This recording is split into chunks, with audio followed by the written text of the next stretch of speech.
ఏమో ఎవరు చెప్తారో ఎవరికి తెలుసు, ఏమో ఇంతే, నా జీవితం ఇంతే, నా బ్రతుకు ఇంతే, నా బిడ్డల పరిస్థితులు ఇంతే, అస్సలు జరగదు, అది జరిగే ఛాన్సే లేదు, 1% కూడా జరగదు అని మాట్లాడుకుంటూ ఉంటాం మనం అక్కడక్కడ. అలా నిరుత్సాహంతో నిస్పృహలతో ఉన్నవాళ్ళు ఈ సంఘంలో ఎవరైనా ఉంటే ప్రభు చెప్తున్నాడు, తమ్ముళ్ళారా, అన్నలారా, అమ్మలారా, ఇల్లారా వినండి. మనం ఆరాధించే దేవుడు తన జన్మ ద్వారా మనకేం తెలియజేస్తున్నాడంటే, మీ జీవితాల్లో అసాధ్యమైన కార్యాలని నేను సాధ్యం చేస్తాను, మీ జీవితంలో జరగవు అన్న వాటిని నేను జరిగిస్తాను అని దేవుడు చెప్తున్నాడు. నమ్మలా పడలేదా? ఈ పండగ రోజు మనం అందరం నమ్మి స్వతంత్రించుకొందుముగాక. నమ్మకపోతే ఈగులు తోలుకోవడమే గతి చెప్తున్నా, ఇది కూడా చెప్పేస్తా. నమ్మకపోతే ఏం తోలుకోవాలి? ఇప్పుడు తోలుకుంటారు ఈగులు. వ్యాపారంలో అంగడి పెట్టుంటారు, అంగడి జరగట్లేదు అనుకో, వచ్చే ఈగులను తోలుకోవటమే. మనుషులు వస్తే కదా ఈగులు రాకుండా ఉంటాయి.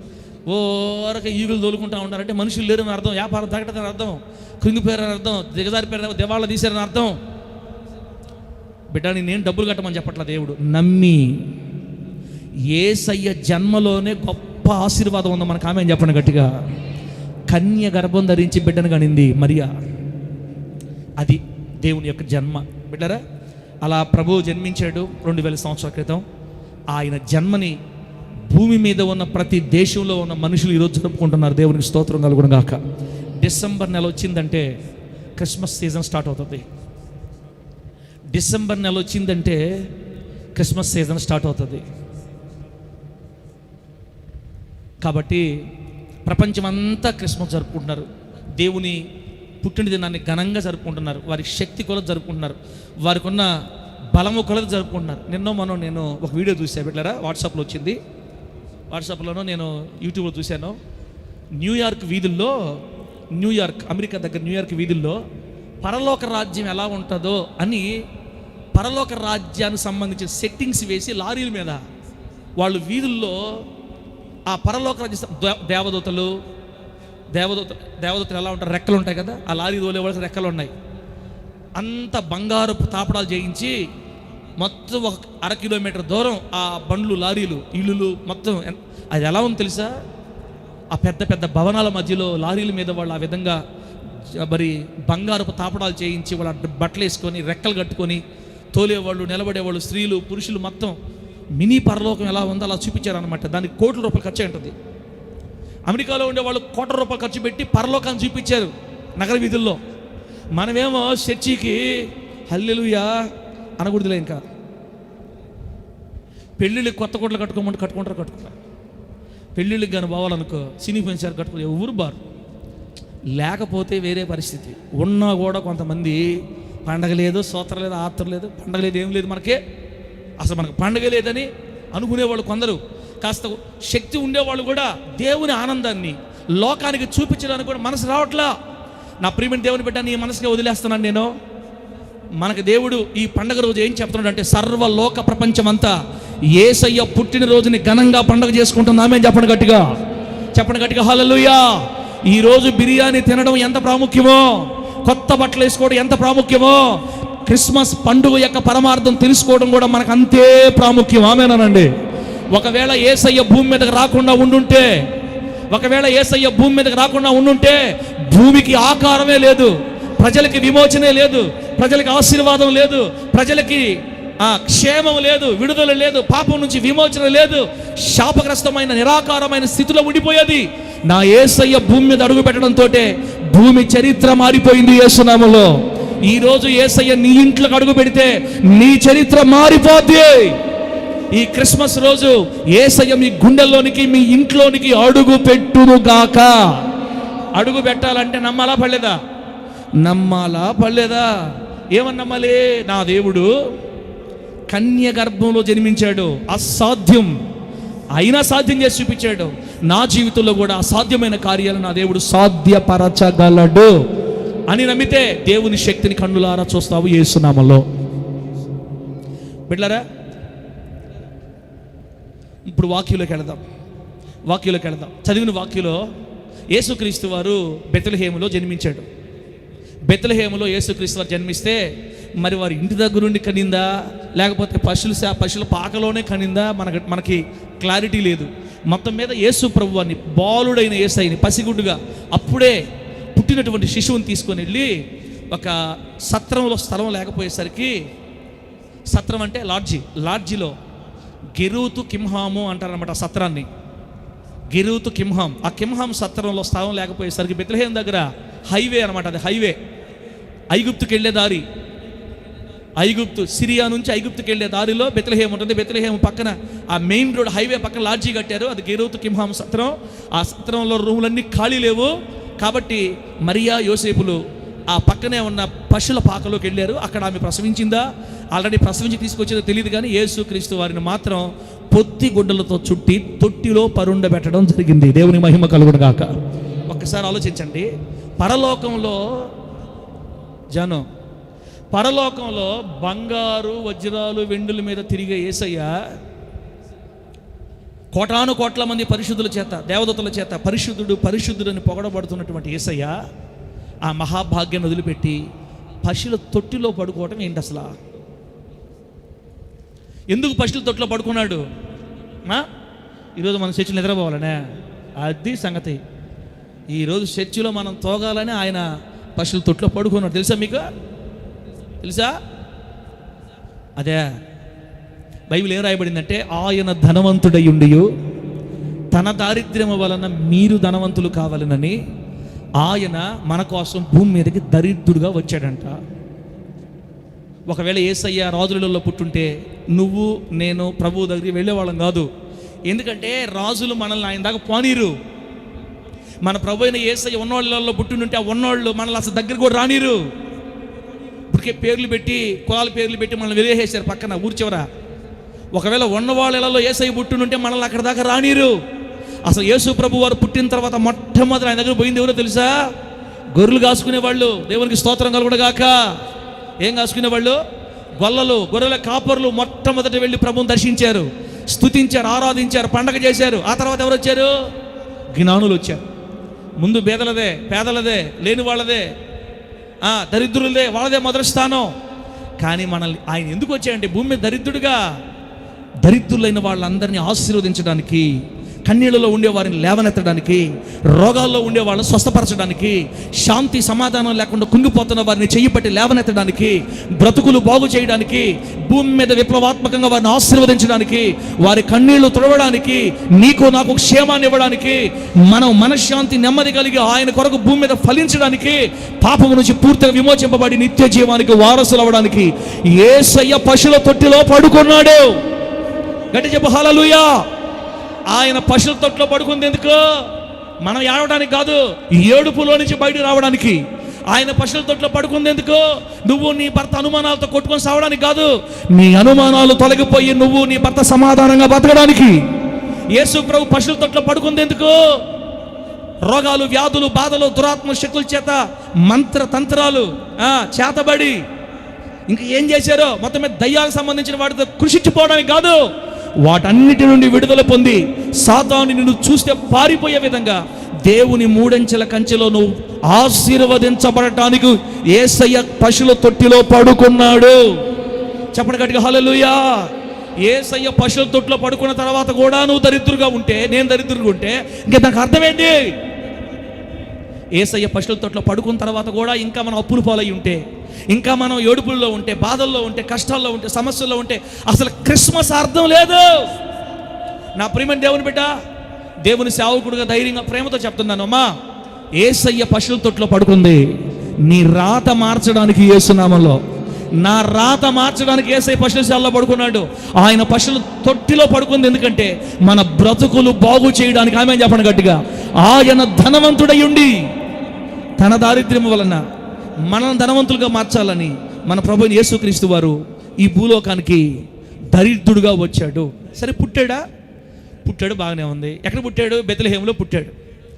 ఆయన బెత్లెహేములో పుడతాడని అక్కడికి 1500 మైళ్ళ దూరంలో ఉన్నటువంటి ఒక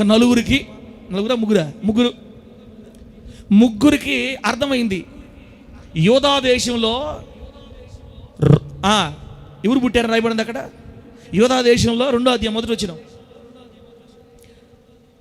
యూదుల రాజుగా పుట్టినవాడు. అది యూదా దేశంలో ఒక రాజు పుడతాడు, యూదులలో ఒక రాజు పుడతాడు అని ఈ ముగ్గురు జ్ఞానులు ఆరాధిస్తున్న దేవుని గ్రంథం.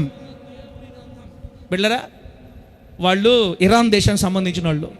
ఇరాన్ దేశానికి సంబంధించిన ఈ జ్ఞానులు అనగా పార్సీలు అంటారు, పర్షియన్స్ అంటారు అనమాట. ముస్లిమ్స్, అరబ్బులు అంటారు కదా, ఈ పర్షియన్స్ ఇరాన్ దేశస్తులు అనమాట. వాళ్ళు జొరాస్ట్రియన్ మతం వాళ్ళది. జొరాస్ట్రియన్ వాళ్ళు ఆరాధించే మతం పేరు, వాళ్ళు పూజించే దేవుడి పేరు లేదా వాళ్ళ గ్రంథం పేరు జొరాస్ట్రియన్ బుక్. మనకు బైబిల్ ఎట్లాగో వాళ్ళకి జొరాస్ట్రియన్ బుక్ అట్లాగా. ఆ బుక్లో ఆ మతాన్ని స్థాపించిన స్థాపకుడు రాశాడంట, ఒకనాడు మీకు ఆకాశంలో నక్షత్రం కనపడద్ది, ఆకాశంలో నక్షత్రం కనబడితే భూమిని ఉద్ధరించే దేవుడు పుట్టినట్లు లెక్క. మీరు ఆ నక్షత్రం చూసిన వెంటనే మీరు అతన్ని ఫాలో అవ్వండి, ఆ నక్షత్రం ఫాలో అవ్వండి, మీరు నిజమైన దేవుడిని కనుగొంటారని రాశాడంట దాంట్లో. మరి ఎందుకు రాసా మనకు తెలియదు, ఇది చరిత్ర. ఆ జొరాస్ట్రియన్ మతంలో ఉన్నటువంటి ఆ విషయాలు చదివి ఆ జ్ఞానులు ఎప్పుడు చొక్క కనపడద్దా, ఎప్పుడు చొక్క కనపడదు కనిపెట్టుకు కూర్చున్నారు. ఒకరోజు వాళ్ళకి నక్షత్రం కనపడింది. దేవుడికి స్తోత్రం కలగడు గాక. వాళ్ళు ఎదురు చూస్తున్న నక్షత్రం కనబడింది. అమ్మా, ఆ నక్షత్రాన్ని పట్టుకొని ఇంచుమించుగా 1500 మైళ్ళు వాళ్ళు ప్రయాణం చేసి ఒంటెల మీద నేరుగా యెరూషలేంకి వచ్చారు. యెరూషలేంకి వచ్చి, ఇప్పుడు రాజు పుట్టేది ఏ ఇంట్లో? పేదవాళ్ళలో, రాజులలో పుట్టేది రాజు పుట్టేది రాజులలో. అందుకే నేరుగా వీళ్ళు ఎక్కడ పోయారు? హేరోదు రాజు దగ్గరకు పోయాడంట. హేరోదు రాజు దగ్గరకు పోయి ఏమడిగారు తెలుసా? రాజా, హేరోదు రాజా, యూదుల రాజుగా పుట్టినవాడు ఎక్కడ? యూదుల రాజుగా పుట్టినవాడు ఎక్కడండి? మేము ఆయన్ని పూజించడానికి వచ్చామండి. యూదుల రాజా? యూదుల రాజు నేనే, మళ్ళీ యూదుల రాజు పుట్టడం ఏంటి? ఇదేంటి?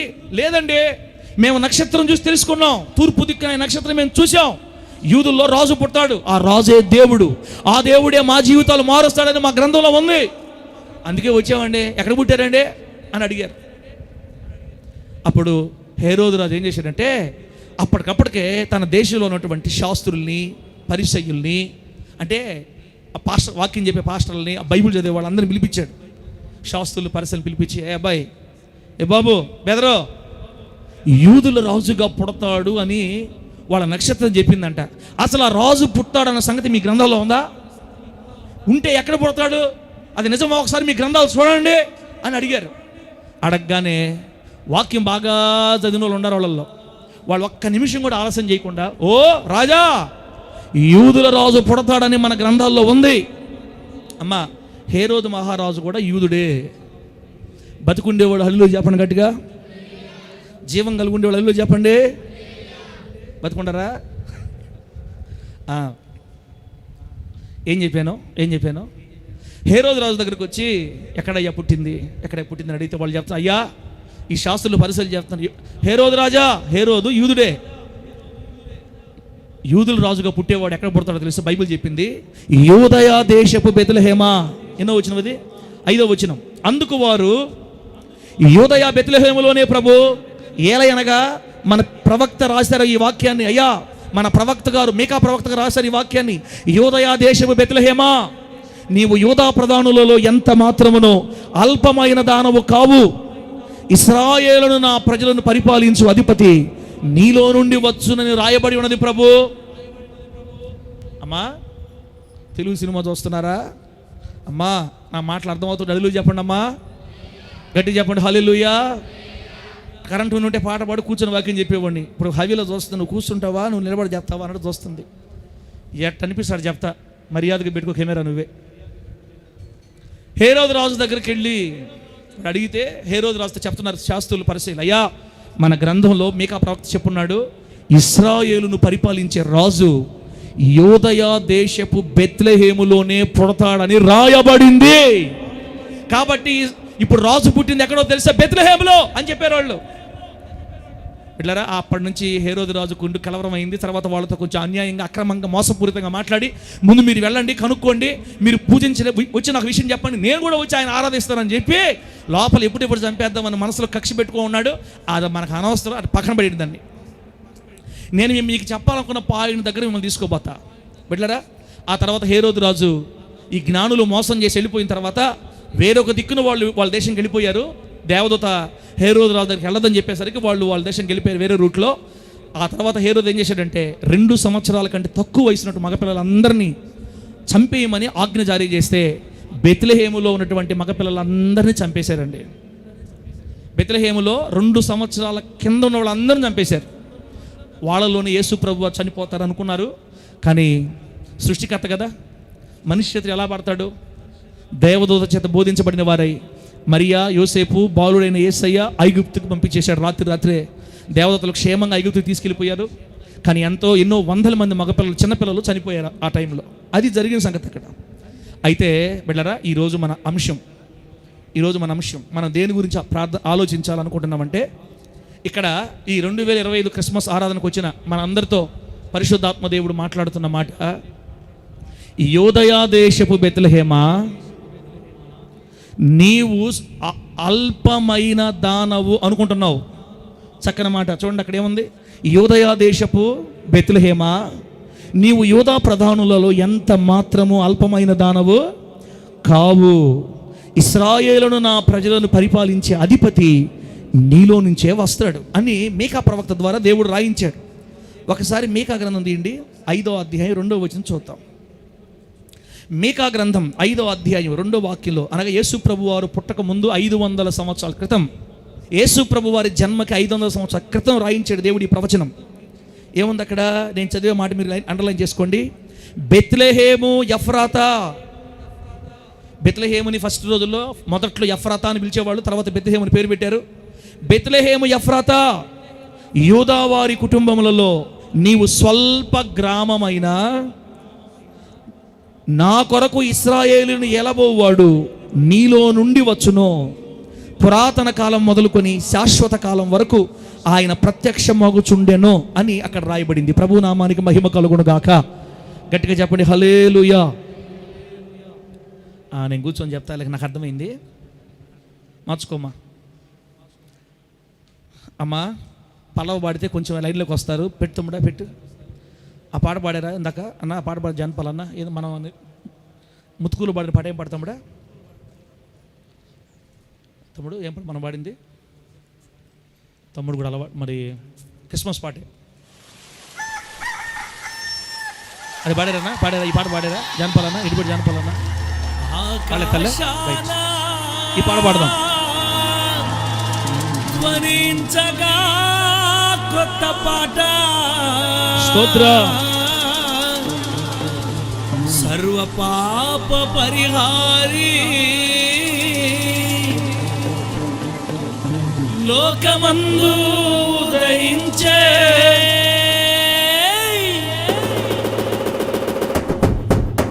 స్తోత్ర.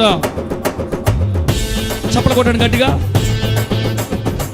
ఫోన్ సౌండ్ పెట్టి ప్రకాష్. అది బేస్ పెట్టి, అది కొట్టడమా. అసాధ్యమైన కార్యాలు సాధ్యపరచు యేసయ్య. ఆమేన్. హల్లెలూయా.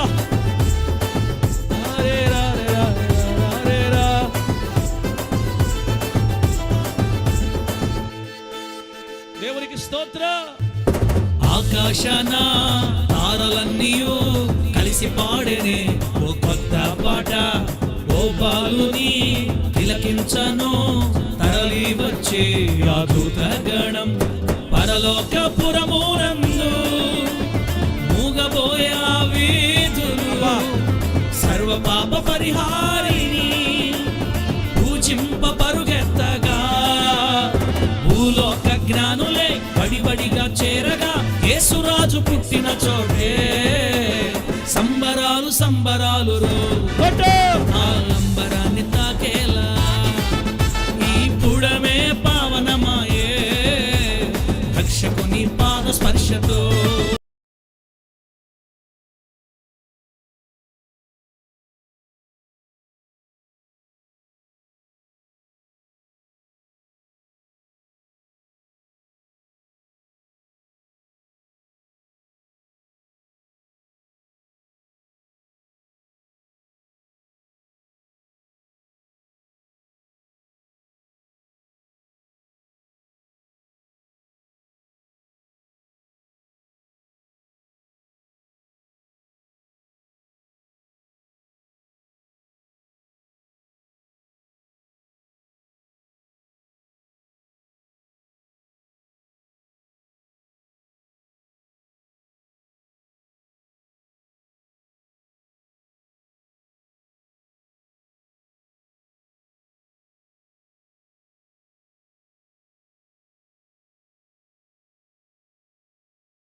యేసయ్య అంటే పిచ్చి ప్రేమ లేదా? పిచ్చి ప్రేమ లేదా? చప్పట్లతో మారి మోగిపోవాలి యేసునామములో. నీ బ్రతుకు మారిపోతే ఈరోజు యేసునామములో. నువ్వు అల్పమైన దానమైన నిన్ను లేవనెత్తబోతున్నాడు యేసునామములో. రక్షకుని పాద స్పర్శతో కలిసి పాడేనే ఓ కొత్త పాట, ఓ పాలుని తిలకించను తరలి వచ్చే అద్భుత గణం. నీ ఏడుపు, నీ కన్నీరు యేసునామములో తొలగిపోతాయి ఈరోజు. అంతే.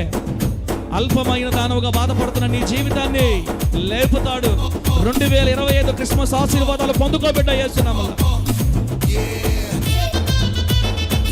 నా గాన్ డాన్స్ వచ్చి కట్టేసా తెలుసా? రాకెట్ ఉండా.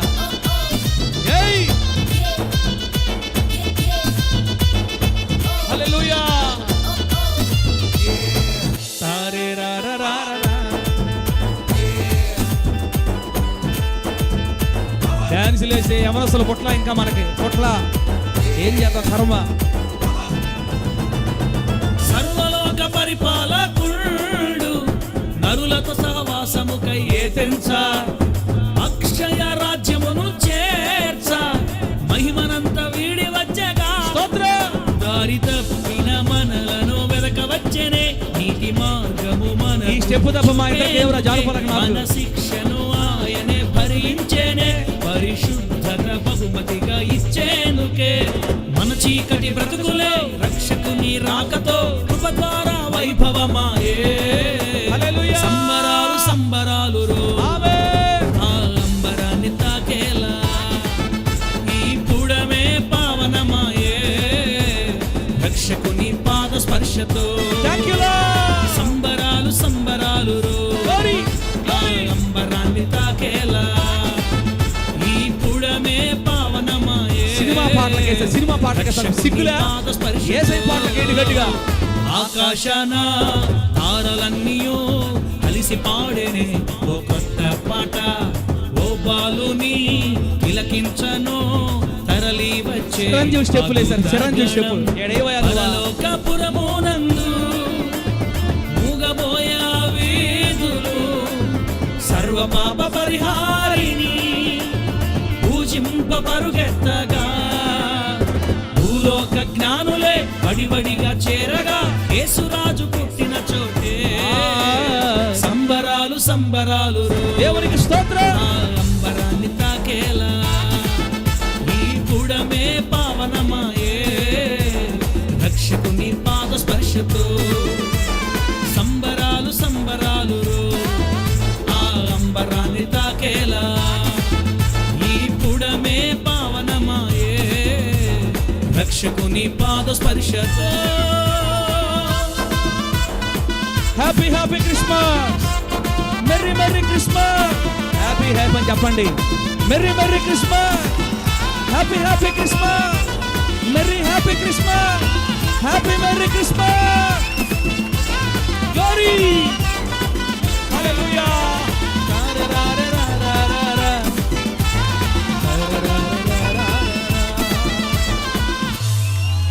హల్లెలూయా.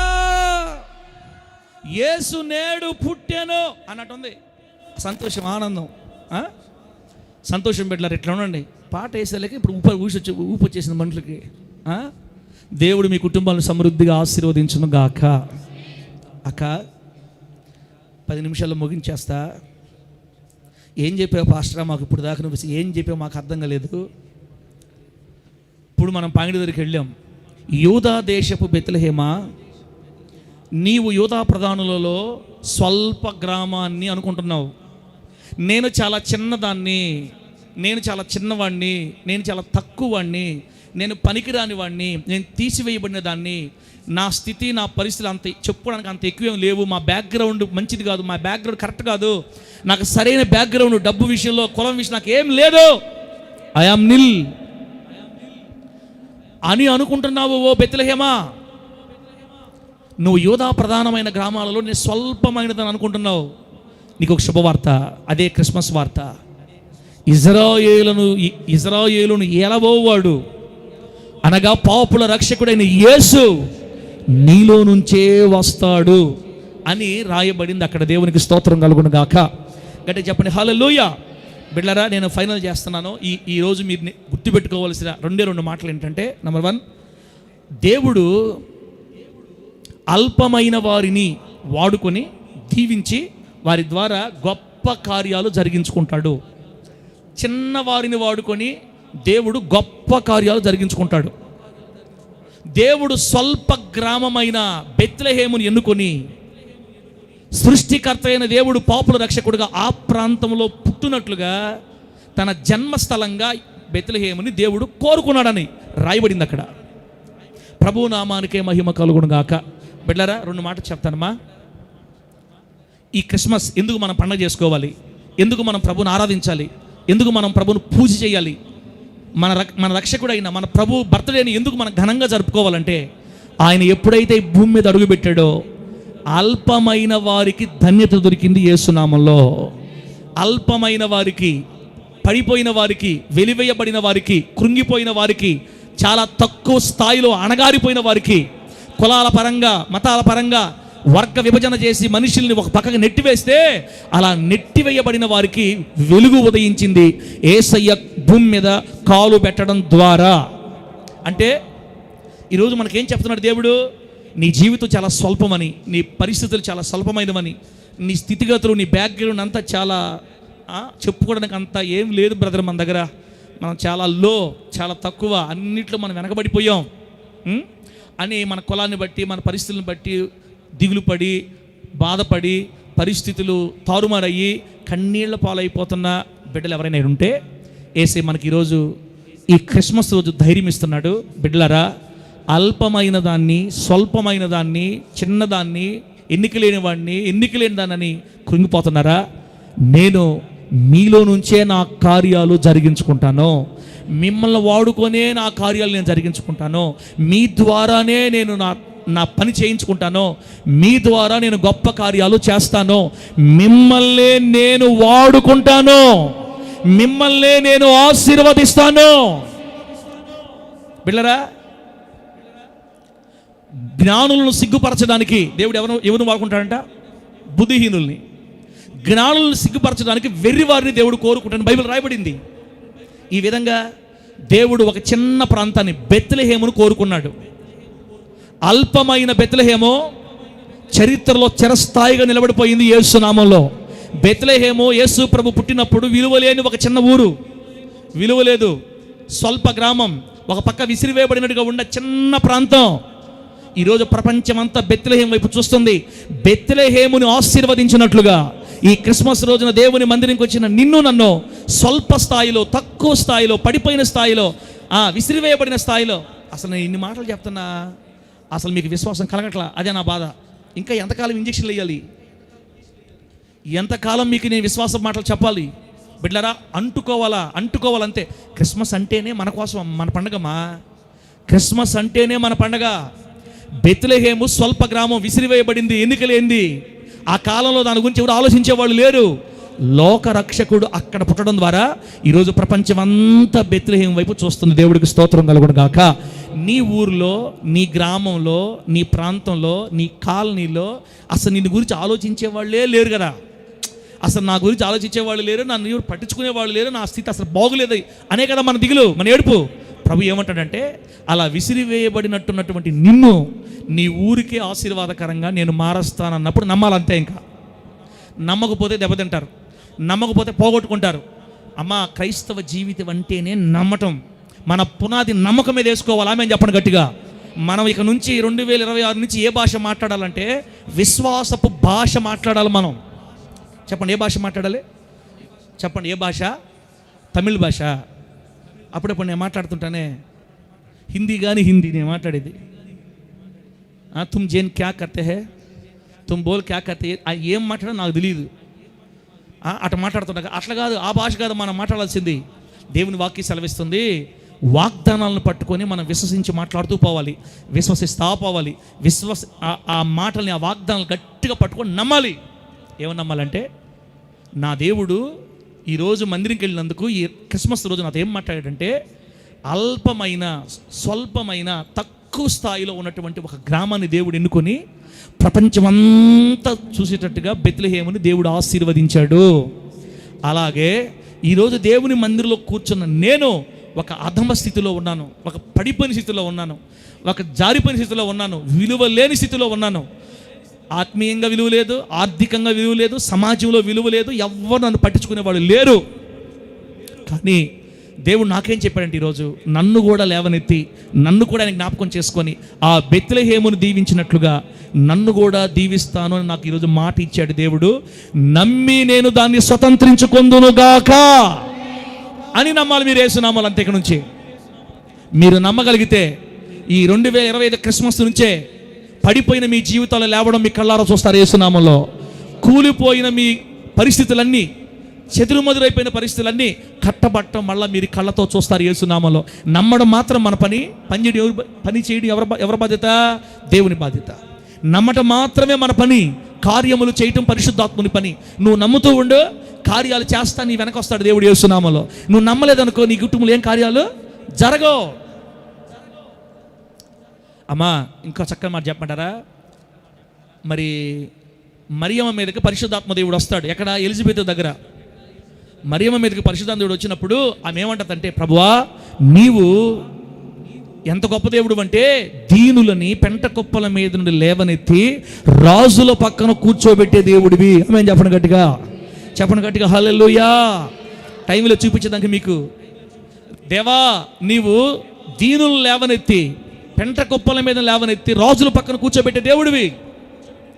ఈ దీనురాలిని జ్ఞాపకం చేసుకున్నావయ్యా, ఈ దీనురాలి గర్భంలో లోకరక్షకుని తీసుకుని వస్తున్నావు, నన్ను ఎన్నుకున్నావు, నేను ధన్యురాలిని అని ఆమె సంతోషిస్తుంది. అలాగే ఈ క్రిస్మస్ రోజున బిడ్డలారా మనందరమే ఒక మాట చెప్పాలంటే ఇక్కడున్న 100 మందిలో ఇంచుమించుగా 90-80 మంది కూడా ఆర్థికంగా చతికిలు పడిపోయాం, సామాజికంగా చతికిలు పడిపోయాం, మనం అన్ని రంగాల్లో ఓడిపోయాం, వెనకబడిపోయాం. ఆశీర్వాదం అనేది కళ్ళకు తెలియక శాపగ్రస్త అనుభవాల మధ్యలో కృంగిపోయి రకరకాల ఏడుపులతో వేదనలతో మన కన్నీళ్ళు విడుస్తూ ఉంటే ఈ క్రిస్మస్ రోజు పరిశుద్ధాత్మ దేవుడు చెప్తున్నాడు, నేను స్వల్ప గ్రామమైన అల్ప గ్రామమైన అని బాధపడుతున్న నీలో నుంచే గొప్ప కార్యాలు చేసి నిన్ను ప్రపంచానికి ఆశీర్వాదకరంగా నేను మారుస్తాను అని మన అందరికీ దేవుడు వాగ్దానం ఇస్తున్నాడు. ప్రభువుకు మహిమ కలుగును గాక. గట్టిగా చెప్పండి హల్లెలూయా. బెత్లెహేము ఆశీర్వదించబడినట్లుగా మనం ఆశీర్వదించబడుదుము గాక. అల్పమైన గ్రామమైననో స్వల్ప గ్రామమైననో ప్రపంచానికి దీవెనకరమైన పట్టణంగా లేదా లోక రక్షకుడు అక్కడ పుట్టినందువల్ల ఆ ప్రాంతంలో ఒక తొట్టిలో పడుకోవడం వల్ల ఈరోజు బిడ్డలారా భూమి నిలిచి ఉన్నంత వరకు బెత్లెహేము గురించి మనం మాట్లాడుకుంటానే ఉంటాము. డబ్బు ఉంటే వెళ్ళి చూసి వస్తూ ఉంటామా? మేము చెప్పండి గట్టిగా, చెప్పండి గట్టిగా హల్లెలూయా. ఆ చిన్న గ్రామానికి విలువనిచ్చిన దేవుడు, బెత్లెహేముకి విలువనిచ్చిన దేవుడు ఇక్కడ కూర్చున్న పేదవాళ్ళకి విలువనిస్తాడు. ఇక్కడ కూర్చున్న ఏమీ లేని పరిస్థితుల్లో కూలిపోయి పక్కన పడిపోయి ఒక నిరుత్సాహంగా ఉన్న వాళ్ళందరూ కూడా దేవుడు చేయినిచ్చి లేవనెత్తబోతున్నాడు.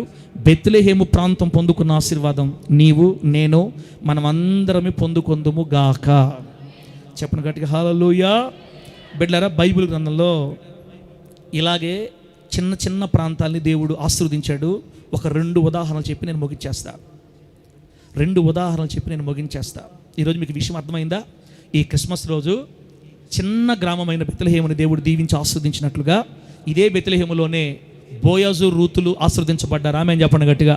ఇదే బెత్లెహేములో నుంచి దావీదు గారు వచ్చారు. ఇదే బెత్లెహేములో నుంచి మన ప్రభు యేసుక్రీస్తు వారు వచ్చారు. అది చిన్న ఊరే, గొప్ప గొప్ప చరిత్రకారులు, గొప్ప గొప్ప భక్తిపరులు ఈ ప్రాంతంలోనే పుట్టారు. అంటే అంత ఆశీర్వదించబడిన భూమిగా మార్చబడింది బెత్లెహేము. నీ ఇంటిని కూడా ఒక బెత్లెహేముగా దేవుడు మార్చబోతున్నాడు. నీ వ్యాపారాన్ని దేవుడు ఒక బెత్లెహేముగా మార్చబోతున్నాడు. నీ పరిస్థితులను ఒక బెత్లెహేముగా మార్చబోతున్నాడు. నీవు నమ్మినట్లయితే గొప్ప అద్భుతాన్ని పొందుకొని ఇంటికి వెళ్ళుదువుగాక. నీ జీవితంలో ఒక అద్భుతాన్ని పొందుకొని ఇంటికి వెళ్ళుదువుగాక. దయచేసి నా 2 చేతులు దండాలు పెట్టి చెప్తున్నాను బిడ్డలారా, నమ్మండి. నమ్మకపోతే కష్టం. నమ్మి తీసుకువెళ్ళండి ఆశీర్వాదాన్ని. మిమ్మల్ని అందరినీ దేవుడు దీవించాలని కోరుకుంటున్నాడు. ఇలాగే బైబిల్లో ఒక చిన్న ప్రాంతాలు ఉన్నాయి. దేవుడు వాటిని ఎలా దీవించాడో నేను మీకు గుర్తు చేస్తాను. ప్రియులారా, అపోస్తుల కార్యాల గ్రంథం 16వ అధ్యాయం దగ్గరికి వెళితే అక్కడ ఒక చిన్న ప్రాంతం కనబడుతుంది. అపోస్తుల కార్య గ్రంథంలోకి వెళ్ళి 16వ అధ్యాయంలోకి వెళితే అక్కడ ఒక చిన్న ప్రాంతం కనపడుతుంది. దాని పేరు ఫిలిప్పి. చెప్పండి, ఆ ఊరి పేరు ఏం పేరమ్మా? బతుకుండే వాళ్ళు చెప్పండి, ఆ ఊరి పేరు ఏం పేరు? పిప్పే. ఫిలిప్పి పట్టణం, గ్రీసు దేశంలో ఉన్న ఫిలిప్పి పట్టణం, మాసిదోనియా ప్రాంతం అన్నమాట. ఒకరోజు పౌలు గారు వేరే ప్రాంతానికి సేవకు వెళదామని ప్రార్థన చేసుకుంటుంటే పరిశుద్ధాత్మ దేవుడు కల్లో చూపించాడు. మాసిదోనియా దేశస్థుడు ఒకడు, అయ్యా పౌలు గారు మాకు వచ్చి సహాయం చేయి అని కలలో అతన్ని బతిమాలుకున్నట్లు కనబడింది కళ. ఓహో, దేవుడు అక్కడికి వెళ్ళొద్దు అంటున్నాడు, నన్ను ఇక్కడికి వెళ్ళమని చెప్తున్నాడు అని పొద్దున బయలుదేరి ఇక మాసిదోనియా దేశానికి బయలుదేరారు. మొట్టమొదట ఆ గ్రీసు దేశంలో, మాసిదోనియా దేశంలో వాళ్ళు అడుగుపెట్టింది ఫిలిప్పి ప్రాంతం. ఆ ఫిలిప్పి ప్రాంతంలో పరిచర్య స్టార్ట్ చేశారు. బిడ్డరా, ఈ ఫిలిప్పి ప్రాంతం చాలా చిన్నది, నది ఒడ్డున కట్టబడింది, చాలా చిన్నది, విలువ లేని పరిస్థితిలో ఉంది. దాని గురించి ఎవరు పట్టించుకున్న వాళ్ళు లేరు. అయితే ఎప్పుడైతే దైవజనుడు ఆ ప్రాంతంలో అడుగుపెట్టాడో, ఆ ఫిలిప్పి ప్రాంతం బైబిల్లో ఎంత ఆశీర్వాదకరమైన స్థితికి వెళ్ళిపోయిందో నేను తర్వాత చెప్తాను మీకు. ఆ ఫిలిప్పి ప్రాంతంలో దైవజనుడు పౌలు గారు స్టార్ట్ చేసిన తర్వాత అనేకుల హృదయాలు తెరవబడి యేసు ప్రభువు నమ్ముకున్నారు. ఆమె చెప్పండి గట్టిగా, చెప్పండి గట్టిగా హల్లెలూయా. ఫిలిప్పి ప్రాంతంలో ఉండడంతో ఎవరో తెలుసా? నీలాగా నాలాగా ధనవంతులు కాదు. నీలో నువ్వు ధనవంతువే, నేను ధనవంతునే. ధనవంతులు కాదు, నీలాగా నాలాగా పేదవాళ్లే, నిరుపేదలని రాయబడింది బైబిల్లో. ఫిలిప్పి ప్రాంతంలో కాపురం ఉండే వాళ్ళందరూ నిరుపేదలు, ఆ పూటకు పనిచేసుకునే వాళ్ళు, నిరుపేదలు. కాబట్టి దాని గురించి ఎవరు పట్టించుకోరు. పేదలు ఉండే ప్రాంతం ఎవరు పట్టించుకుంటారు? పేదలు ఉండే ప్రాంతాలు రోడ్లు ఉండవు, లైట్లు ఉండవు, కరెంట్ ఉండదు, పట్టించుకోరు. వెలివేయబడిన ప్రాంతం. ఓ ఫిలిప్పి, నీవు స్వల్ప గ్రామం అని, అల్పమైన దానిమని బాధపడుతున్నావా?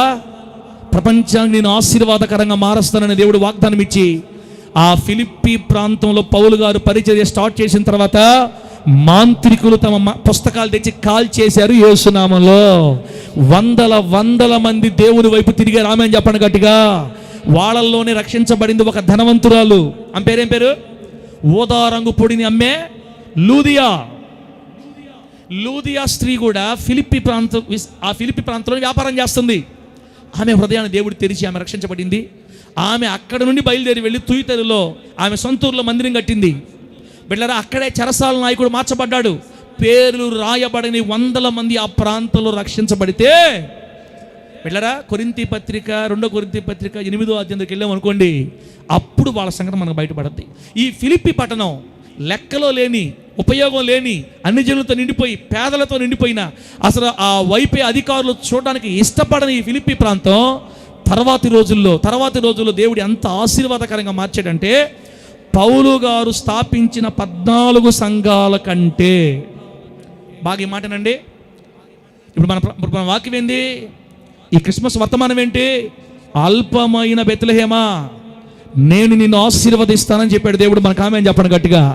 చిన్న ప్రాంతమని, స్వల్ప గ్రామమని, లెక్కలో లేడని చింతిస్తున్న ఓ బెత్లెహేమా, ఇశ్రాయేలును ఏలబోవాడు నీలో నుంచే వస్తాడు, నిన్ను ఆశీర్వాదకరంగా మారుస్తాడు, నీ పేరును గొప్ప చేస్తాడు, నీ కన్నీరు తుడుస్తాడు, నీకు గొప్ప పేరుని ఇస్తాడని దేవుడు దీవించాడు కదా బెత్లెహేముని.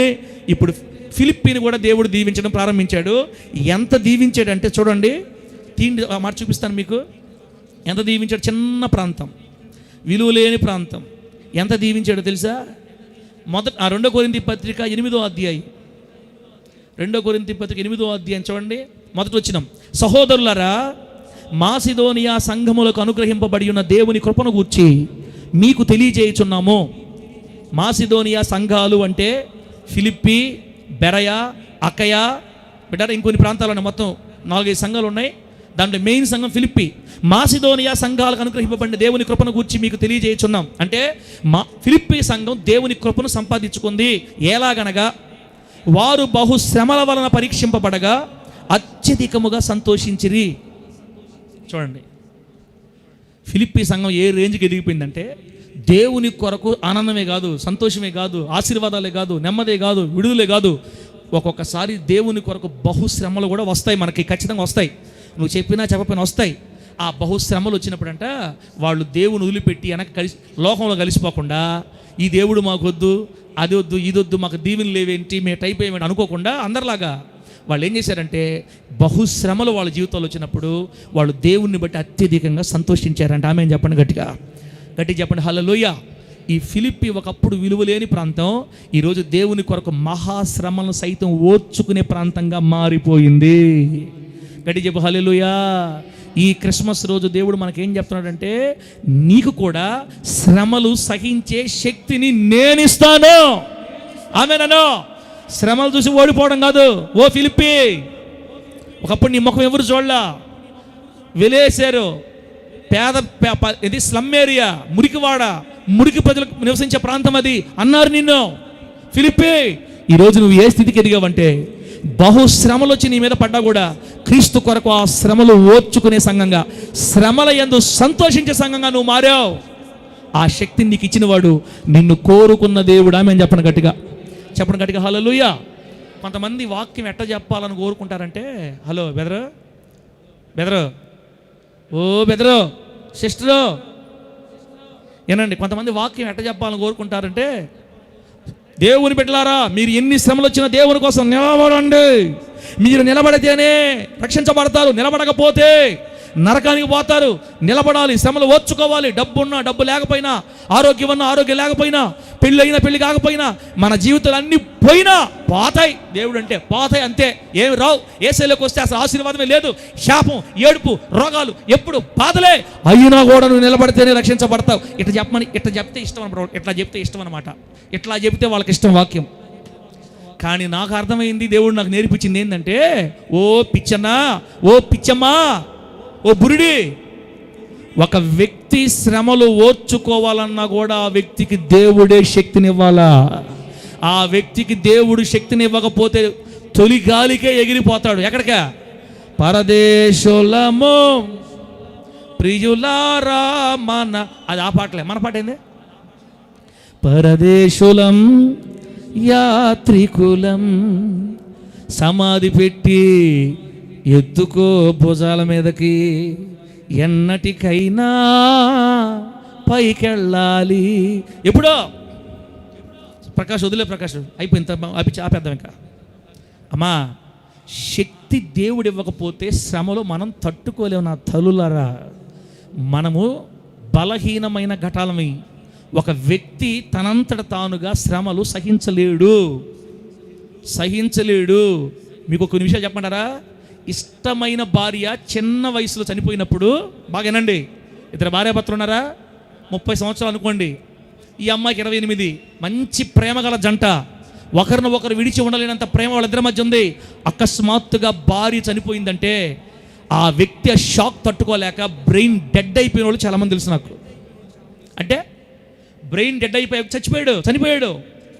కొంతమంది పిచ్చివాళ్ళు అయిపోయారు, మెంటలు వచ్చేసింది. కూతురు చచ్చిపోయినందుకు, కొడుకులు చచ్చిపోయినందుకు, భార్య చనిపోయినందుకు మెంటలు వచ్చిన వాళ్ళు కేసులు భూమి మీద చాలా ఉన్నాయమ్మా. ఇంట్లో ఒక ఇష్టమైన బిడ్డ చచ్చిపోతేనే కోలు తట్టుకోలేక మెంటలు వచ్చిన వాళ్ళు భూమి మీద ఉంటే, నిలబడాలా దేవుడి కోసమా? ఏదో నిలబడే సైతానికి ఆ బేట కోపం తెప్పించబోక నాకు. ఇంకా ఒక వ్యక్తి శ్రమలు తట్టుకోవాలంటే ఆ వ్యక్తికి దేవుడే శక్తి ఇవ్వాలా. దేవుడు శక్తి ఇస్తేనే ఆ వ్యక్తి శ్రమలు సహించగలుగుతాడు. ఫిలిప్పి ప్రజలకి, ఫిలిప్పి పట్టణంలో ఉన్న విశ్వాసులకి శ్రమలలో సంతోషించే శక్తినిచ్చింది ఎవరు? దేవుడు. నీ అంతటా నీవే శ్రమలు తట్టుకునే పని దేవుడు దేనికి? అంట్లు తోముకోవడానికా? నా మాటలు కొంచెం కష్టంగా ఉంటాయి బట్ ఇది నిజం. ఇశ్రాయేల్ పాస్టర్ 15 సంవత్సరాలు ఎన్నో అలజడులు దాటుకొని, ఎన్నో ఇబ్బందులు దాటుకొని, కష్టాలు దాటుకొని, అవమానాలు దాటుకొని, నిందలు దాటుకొని ఇక్కడ దాకా వచ్చాడంటే ఇశ్రాయేల్ పాస్టర్ గొప్పతనం కాదు ఇది. ఇశ్రాయేల్ పాస్టర్ సత్తా ఏమి లేదు. ఇశ్రాయేల్ పాస్టర్ 2013లోనే వెళ్ళిపోదామని చెప్పాడు పాస్టర్ అమ్మకి. ఇప్పుడు చెప్తాను మీకులే, ఇంతకుముందు ఎప్పుడు చెప్పలా. ఓ పాస్టర్ అమ్మ నీకు దండాలు పెడతా పాస్టర్ అమ్మ, వద్దు పాస్టర్ అమ్మ, ఈ సేవ మనం చేయలేము, దండాలు పెడతా. ఓ గుమ్మలతో పద్మక్క కళ్ళు తెరిచి మాట అన్నా, కళ్ళు తెరవా, 2013లోనే వెళ్ళిపోదాం పాస్టమ్మ, మన వల్ల కాదు, నీకు దండాలు పెడతా, సేవ వద్దు, ఏమొద్దు, పాతల్లే అని లోపల మాట్లాడుకొని వస్తువులు కూడా సరిచేద్దామని చెబితే పాస్టమ్మలో ఒక దేవుడు వచ్చి నోరు మూసుకొని ఉన్నాడు అన్నమాట. నేనేం పెద్ద రుస్తువేం కాదు, ఇక్కడ నన్ను నిలబెట్టింది దేవుడు, ఈ స్థితికి నన్ను తీసుకొచ్చింది దేవుడు, ఈ శక్తినిచ్చింది దేవుడు, ఏర్పాటు చేసింది దేవుడు, ఇవన్నీ ఇప్పించింది దేవుడు, కట్టించింది దేవుడు, నడిపించింది దేవుడు, నన్ను ఈ స్థాయిలో నిలబెట్టింది దేవుడే, మిమ్మల్ని నిలబెట్టింది కూడా దేవుడే. అన్నప్పుడు చప్పట్లు కొట్టొచ్చు కదా, అడుక్కోవాలా? కొట్ట గట్టిగా దేవుడికి. ప్రభు నామానికి మహిమ కలుగునుగాక. హల్లెలూయా. నువ్వు నీ పిల్లల్ని, భార్యని, భర్తను కలిగి మంచి ఇల్లు కలిగి ఉన్నావంటే దేవుని దయ. అయితే బైబిల్లో అంతము వరకు సహించువాడే రక్షింపబడునే బైబిల్లో ఉంది కదా, ఎదరో ఉందలే, గమ్ముండు, నీకు తెలియదులే. రేపు ఆదివారం స్టార్ట్ చేస్తా వాక్యాలు. కృపాబోధ అని ఒక బోధ ఉంది. ఆ కృపాబోధ వచ్చినప్పుడు అన్నీ మనకు అర్థమవుతాయి. ఒక వ్యక్తి శ్రమలు తట్టుకోవాలన్నా కూడా ఆ వ్యక్తికి దేవుడే శక్తిని ఇవ్వాలి. అందుకే మనం ప్రభువుని అడగాలి, అయ్యా శ్రమల్లో నిలిచి ఉండే శక్తిని, నా వల్ల కాదు నేను పడిపోతా అయ్యా అని మనల్ని మనం తగ్గించుకుంటే పరిశుద్ధాత్మ దేవుడు శక్తినిచ్చి నిలబెడతాను నిన్ను. మాసిదోనియా, ఫిలిప్పి ప్రాంతాన్ని, స్వల్ప గ్రామాన్ని దేవుడు ఎంత దీవించాడంటే ఎన్ని శ్రమలు వచ్చినా వాళ్ళు శ్రమలను బట్టి ఆనందిస్తున్నారు. దేవుని స్తోత్రం కలుగును గాక. రెండో మాట ఏం రాయబడిందంటే వారు నిరుపేదలైనా, ఎంత మంచి మాట, వారు నిరుపేదలైనను వారి దాతృత్వము బహుగా విస్తరించను. దేవునికి ఇచ్చే విషయంలో వాళ్ళు ఎట్లా ఇస్తున్నారంటే దాతృత్వంగా ఇస్తున్నారంట. బిడ్డరా, నేను మీకు ఇక్కడ దాకా ఎందుకు తీసుకొచ్చానంటే, ఈ మురికి ప్రజలు, చదువులేని వాళ్ళు, అన్ఎడ్యుకేటెడ్ పీపుల్ ఉండే ఈ ప్రాంతాన్ని దేవుడు ఎంతగా దీవించాడంటే 14 సంఘాలు పౌలు గారు కడితే ఈ ఒక్క సంఘమే పౌలు గారిని చివరి దాకా పోషించిన సంఘం. ఆమె చెప్పండి, గట్టిగా చెప్పండి హల్లెలూయా. కొరింథీ సంఘం ఏడిపించిన సంఘం పౌలు గారిని ఏడిపించిన సంఘమే. కొరింథీ సంఘంలో విశ్వాసులు అంటోళ్ళు కూడా ఉంటారు సంఘాల్లో. వీళ్ళు దేవుడి కోసం ఏం చేయరు, ఏదన్నా చేస్తే వంకలు పెడుతుంటారు. అన్న ఇట్లా చేయకుండా ఉంటే బాగుండేది, ఇట్లా చేస్తున్నాడు ఏంది, ఇట్లా పోతున్నాడు ఏంది, ఇట్లా వచ్చాడేంది, మా ఇంటికి ముందు రాలేదేంది, వాళ్ళ ఇంటికి వెనకపోయాడేంది, వాళ్ళ ఇంట్లో పెట్టేడేంది, మా ఇంట్లో పెట్టలేదేంది, వచ్చే సంవత్సరం అసలు ఏమీ లేదు, పో దేవునామలు, అసలు బాధలేలే. కొంతమంది చెప్తారు ఇది ఇట్టుపోయి బాగుండేది, అది అట్టుపోయి. కొరింథీ సంఘస్థులు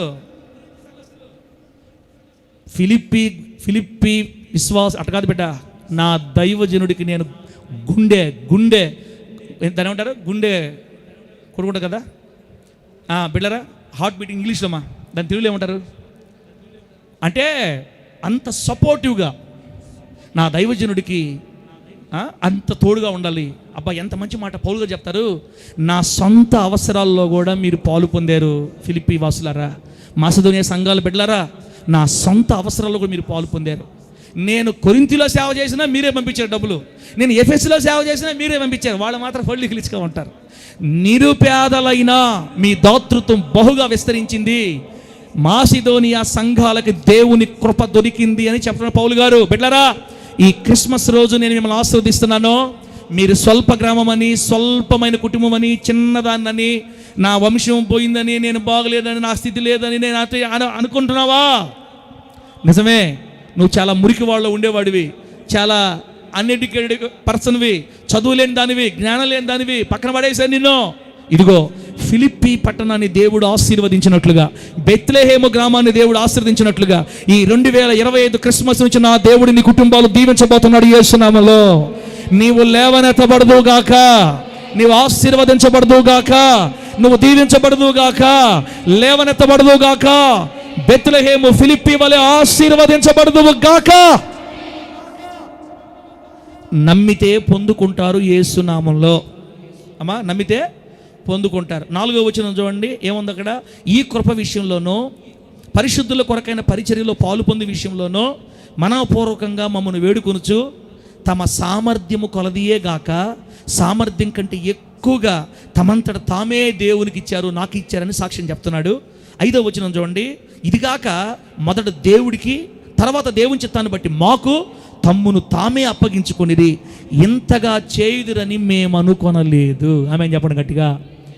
నా బిడ్డలారా, నా 2 చేతులు జోడించి చెప్తున్నాను, ఉంటే ఫిలిప్పీ విశ్వాసులాగా ఉండండి మీరు కూడా, లేకపోతే డాష్. నేను చెప్పను ఇంకా, డాష్లో మీరే పెట్టుకోండి.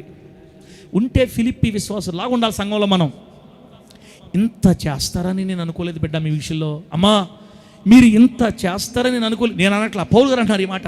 ఫిలిప్పీ మురికివాడ, చిన్న పల్లెటూరు, చిన్న ప్రాంతం, ఈరోజు విశ్వాసులకి ఒక గుణపాఠం నేర్పే ప్రాంతంగా దేవుడు ఆశీర్వదించాడు యేసు నామములో. బతికితే ఫిలిప్పీలాగా బతకాలా?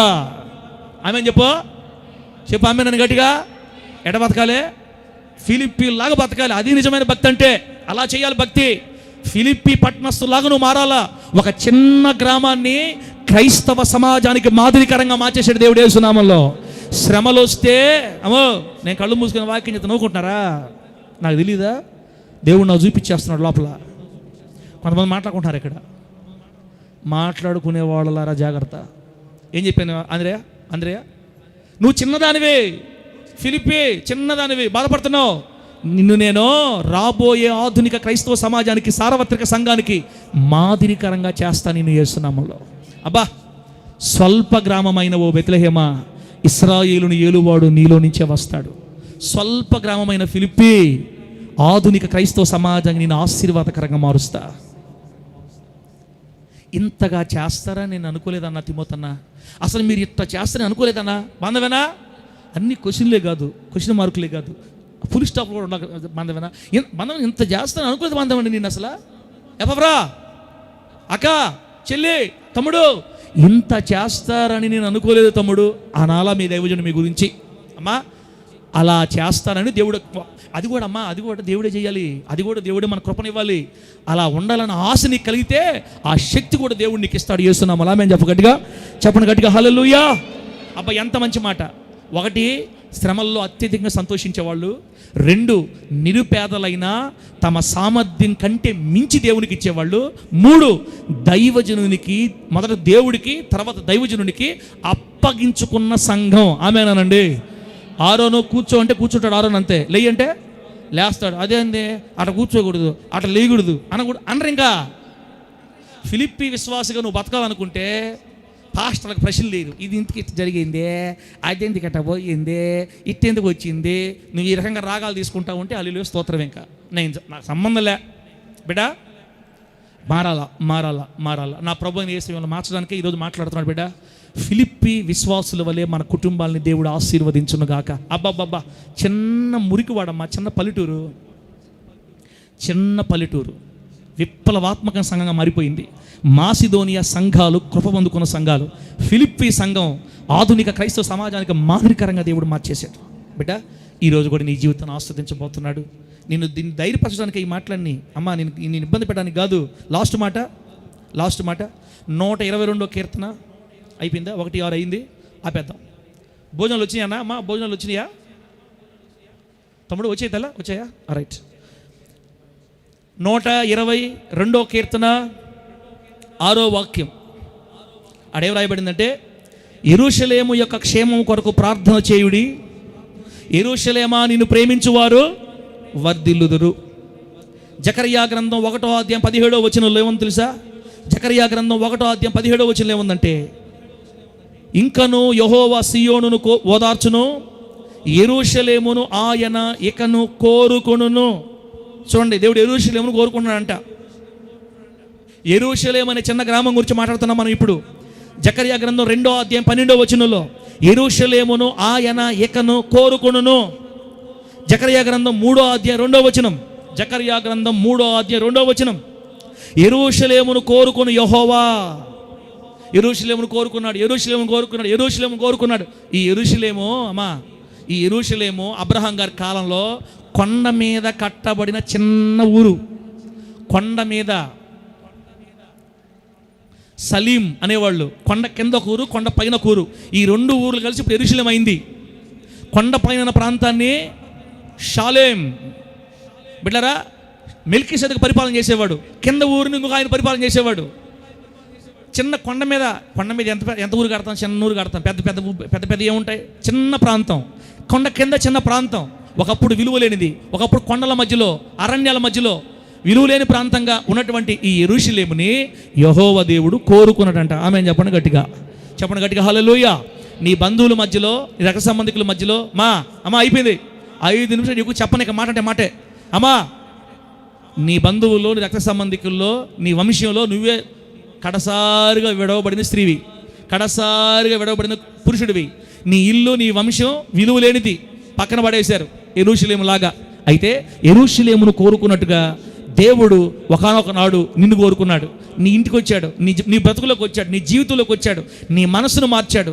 నీ రక్త సంబంధికులందరికీ లేని భాగ్యం నీకిచ్చి నిన్ను పిలిచి దేవుడు తన కొరకు ప్రతిష్ఠించుకున్నాడు. దేవునికి స్తోత్రం కలుగును గాక. ఆ యెరూషలేమును కోరుకున్న దేవుడు ఈరోజు నిన్ను నన్ను కోరుకున్నాడు కాబట్టి నువ్వు దేవుని మందిరంలో కూర్చోవున్నావు. నేను నోరు తెరిచి వాక్యం చెప్తున్నా, మనలందరినీ దేవుడు కోరుకున్నాడు. గట్టిగా చెప్పు హల్లెలూయా. చెప్పండి గట్టిగా హల్లెలూయా. దేవుడు మనల్ని కోరుకున్నాడా కోరుకోలేదా? మర్యాద చెప్పు. నువ్వు కోరుకున్నాడన్న సంగతి నీకు తెలిస్తే ఎంత ఎంత ఎంత దాన్ని ఏమంటారు, సైలెంట్గా ఉండలేవు బిడ్డ.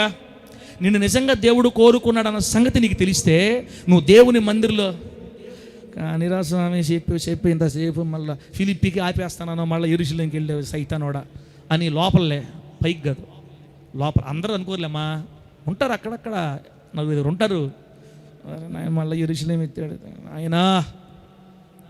యేసు నామములో దురాత్మ బిడ్డల్ని వాక్యాన్ని దూరం చేసి దురాత్మ ఇడిచి పో యేసు నామములో. అంతే. మీ బ్రతుకులు కడగబడునుగాక, మీ బ్రతుకులు దీవించబడునుగాక. దేవుడు నిన్ను కోరుకున్నాడు కాబట్టి మందిరంలో ఉన్నావు. ఈ రోజున నిన్ను దేవుడు పిలవకపోయి ఉంటే సినిమా హాల్ పాలైపోయి ఉండేదానివి. నిన్ను దేవుడు కోరుకోకుండా ఉండుంటే చించక్క చక్క చక్క చించక్క చక్క చక్క చించక్క చక్క కుమ్ము కుమ్ము అని కొడుతుంటారే రాత్రులు పట్ట 11 గంటల దాకా. రారా